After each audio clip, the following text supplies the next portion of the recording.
4G school के online तर्ज तालीम में आप तमाम का इस्तकबाल है। 8वीं जमात उर्दू बाल भारती सबक नंबर 7 रानी केतकी की कहानी।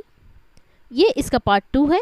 पार्ट 1 की लिंक हमने डिस्क्रिप्शन में दी है, आप वहाँ से उसे देख सकते हैं। इसके बाद इस कहानी के सबक के सवाल जवाब आपको बताए जाएंगे। और अगर आपने अभी तक हमारे चैनल 4G स्कूल को सब्सक्राइब नहीं किया है तो इसे सब्सक्राइब करें, बेल आइकन को ज़रूर प्रेस करें, इस वीडियो को लाइक करें और शेयर करें। झूला झूलने वाली लाल जोड़ा पहने हुए, जिसको सब रानी केतकी कहते थे, ने कहा, इस लग चलने को भला क्या कहते हैं?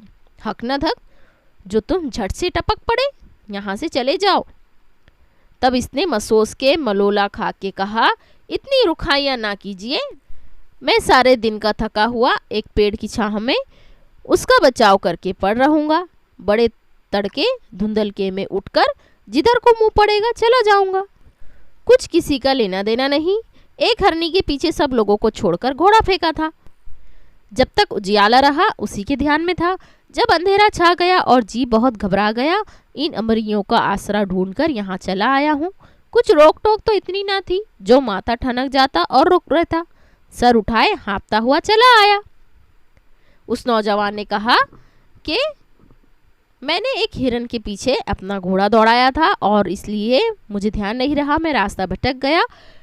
मैं दिन भर का थका हुआ हूँ, बस एक पेड़ की छांव में रात को आराम करूँगा। सुबह तड़के यानी कि सुबह सवेरे सूरज निकलने से पहले ही जिधर को मुँह पड़ेगा चला जाऊँगा, यानी कि जहाँ भी उसे रास्ता नज़र आएगा वो वहाँ से चला जाएगा। उसे ध्यान नहीं रहा कि किस तरह से अंधेरा छा गया और वो जंगल में भटक गया।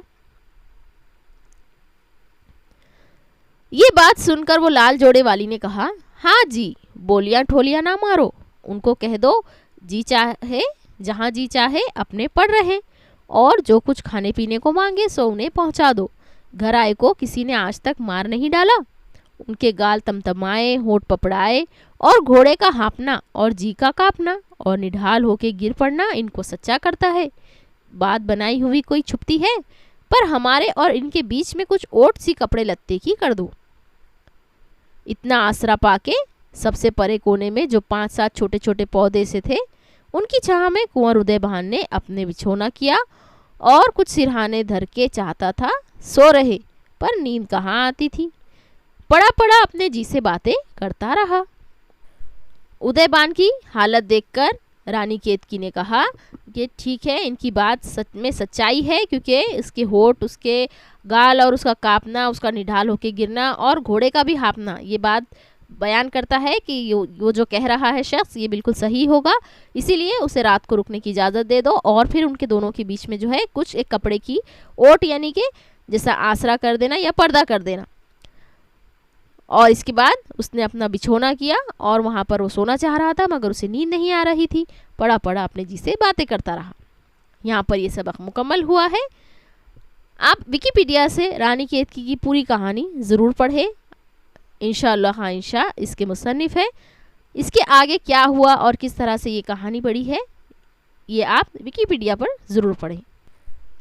मानी व इशारात, उन्हें, उसने, मसे भीगना, मूँछों की रुएं निकलना, अटखेलपन, मस्ताना चाल शोखी के साथ, जमहाता जमाई लेता, अमरियाँ, अमराई की जमा, आमों के दरख्तों के झुंड, गातियाँ गाती हुई, लग तरह तक, हक न धक बिला झिझक, मसोस के रंजीदा होकर, मलोला खा के गमगीन होकर, रुखाइयाँ बेमुरवती रूखापन, छाहा छाऊं, उजियाला उजाला, होठ पपड़ाना, होठ सूख जाना। यहाँ ये सबक आपका मुकम्मल हुआ। सवाल जवाब की लिंक के लिए हमारे चैनल 4G स्कूल को ज़रूर सब्सक्राइब करें, बेल आइकन को प्रेस करें, ताकि जब भी इसकी वीडियो अपलोड हो तो आपको नोटिफिकेशन मिले और आप उसे फ़ौरन देखकर अपना सबक मुकम्मल कर सकें। इस वीडियो को लाइक करें और शेयर करें।